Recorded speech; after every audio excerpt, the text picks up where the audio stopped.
Welcome to A-State Eats. I'm Jacob and this is Chef Heather. And what are you going to prepare for us today? Today I'm going to prepare a pan-seared flat iron steak. And we're going to top it with a lump crab meat sauce and a béarnaise. And what is a béarnaise? Béarnaise is a hollandaise sauce. So it's a butter and egg yolk sauce that has wine and tarragon reduced and added to it. Okay. So it's really rich and it's wonderful with steak. Awesome. Okay, first thing you want to do is you want to make sure that when you are searing a steak that your oil is hot. Because you don't want it to sit there and soak up a bunch of oil. You want it to start sizzling immediately. And another important thing is do not overcrowd your pan because your food is not going to cook properly when you have too much in it. So I'm going to do 2 at a time. I'm going to sear it for a couple of minutes on each side. Get it a good medium rare. So you don't have an exact time for how long you cook it? No, it just depends on what the cut is and the thickness. You just kind of have to eyeball it. I saw you preparing your ingredients beforehand, and I didn't see you measure anything. Is that like a time saver, or do you just know how to do it now? Or it is a time saver, and coming from I primarily did pastry before I started doing saute cooking, and it was a difficult transition for me to go from doing exact measurings to just adding, to taste. So that's something that over the last year I have really worked on is, cooking is not an exact science, it's more of an art, whereas baking is very precise. So it's fun getting into a new journey. So why are you using a cast iron pan? Is that for heat retention or? Yes, it holds heat in better than any other pan that you use, and it cooks more evenly. And that's another reason why I'm using gas heat, because it is a more reliable heat source than electric. You're not going to have hot spots or things like that. And it does a much better job of actually getting a good sear on your meat. It locks in that flavor that you want.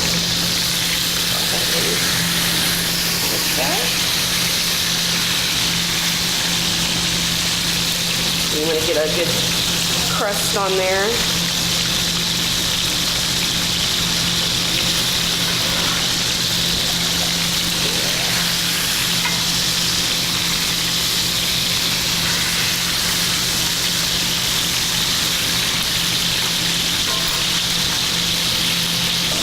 After you'd heated up the oil, you sprinkled something into the pan. What was the point of that? And I took a little bit of my leftover salt and pepper because it gives you a good indication of how hot your oil is. How can you tell? Just the way that the oil moves in the pan. Whenever you see it kind of break the surface tension, you know that the oil is hot enough. You don't want it to get to the smoking point because that will overcook your meat. So it's important to make sure that you have it hot enough but not too hot. Okay. So that's like an acquired technique, because if I watched you sprinkle salt into oil, I would have no idea what was going on. That, or you could splash just a tiny bit of water, but that can pop up more than the salt does.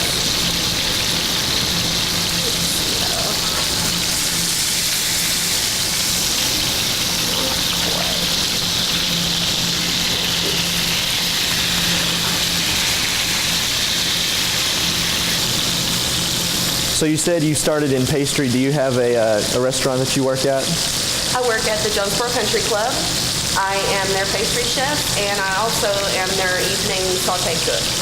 So that's a big transition from pastry to saute. It is.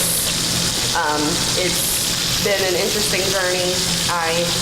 When I first started there, I just did pastry a couple of days a week, and they offered me a full-time position over the summer, and I jumped on it because it's been a very wonderful learning experience out there. So why pastry? I have just always had a love for it.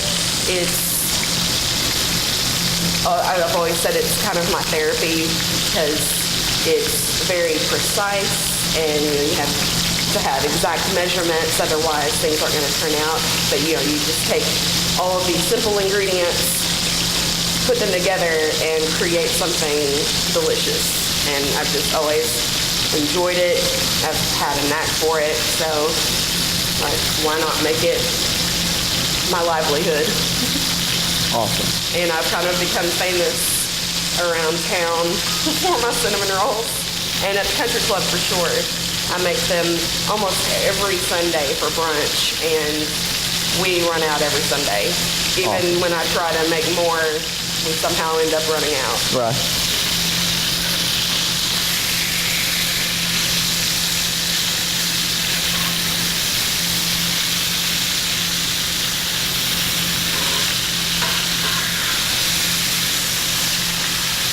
Trying to do that gracefully, and graceful is not one of my strong suits.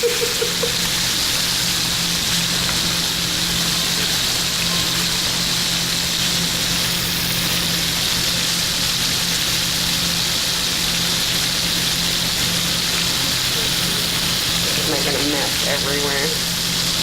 Yeah.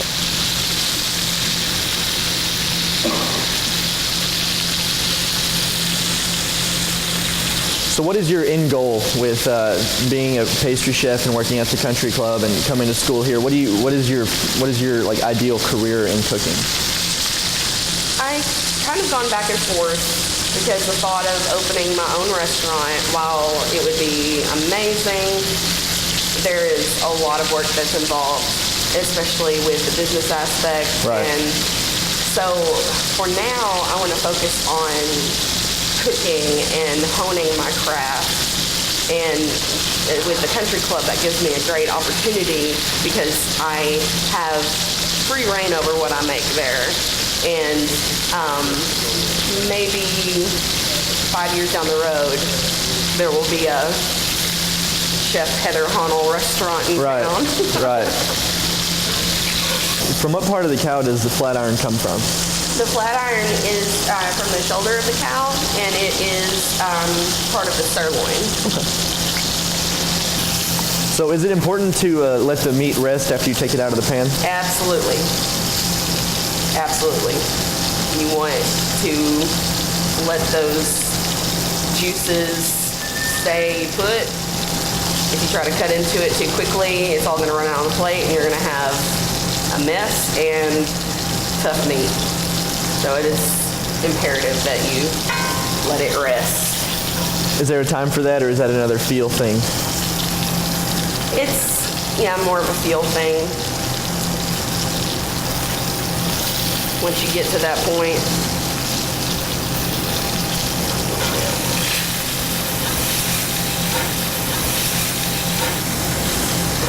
Touching it.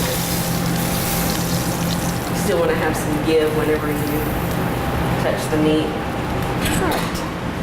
Now I'm going to go on to our crab meat. I'm just going to put a little bit of butter in here.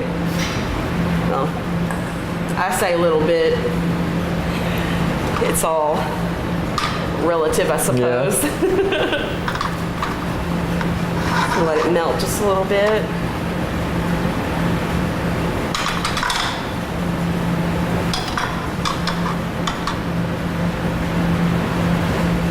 So we've switched pans now. Is there any reason for that other than the fact that we just cooked the steak in it, or? Yeah, just want fresh pan for the crab meat, and with the steak I seared it in an olive oil blend, and this crab meat is getting love from the butter, so.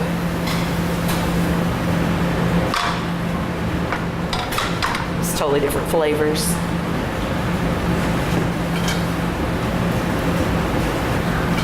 Go ahead and crab meat in. I don't have to worry too much about it being super hot, so we're not, I mean, the crab meat's already cooked.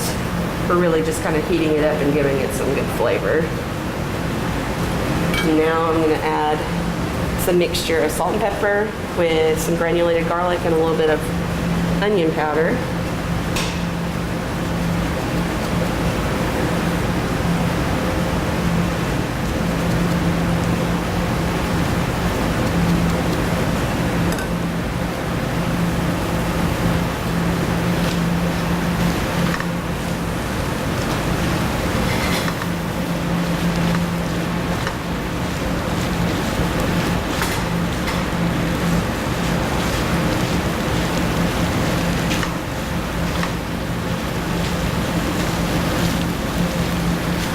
So with the crab going on the steak, this would be considered surf and turf, right? It would. Yeah, anytime you pair a piece of cow with something from the sea, get you some surf and turf. It's also good, you know, crab cakes or, but I wanted to go a different route today with just some good flavored crab meat on top. So is there any reason why we're cooking with blue crab today? Is there any like special flavor with it? It's sweeter. It's from the East Coast. They typically are from the Carolinas up through Maine. And that sweetness paired with the savory is just a great combination to have. So what are we looking for to, like, how did you know the crab meat was done? Well, with the crab meat, we started off with it already cooked, so really I just wanted to make sure that it was heated through.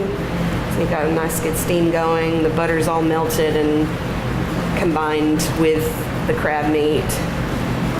So it's got a good consistency. That's it.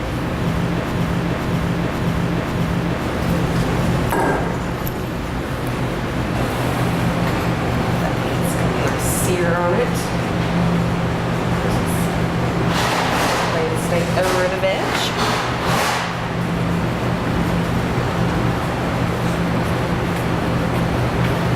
So is that for flavor or is that more for Aesthetic like, dressing purposes. the plate? Okay.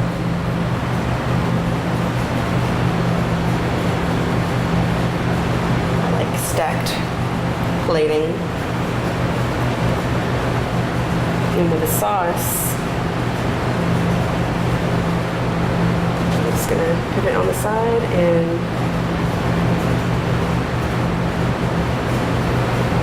give it a little fancy flair.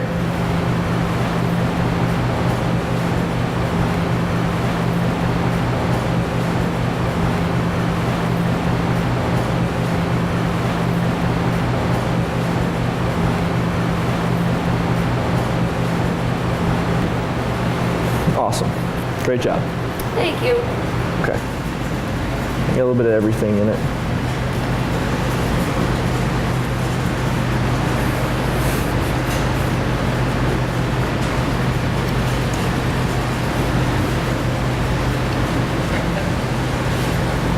He's speechless.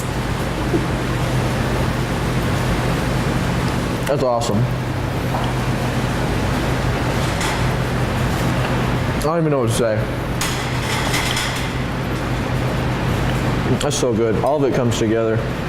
I've never had crab on a steak.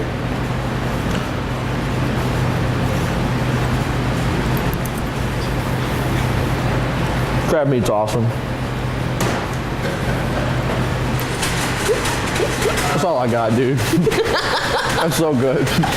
So thank you so much for having us come out here. The food was awesome. I learned multiple techniques. So Well, thank you. yeah.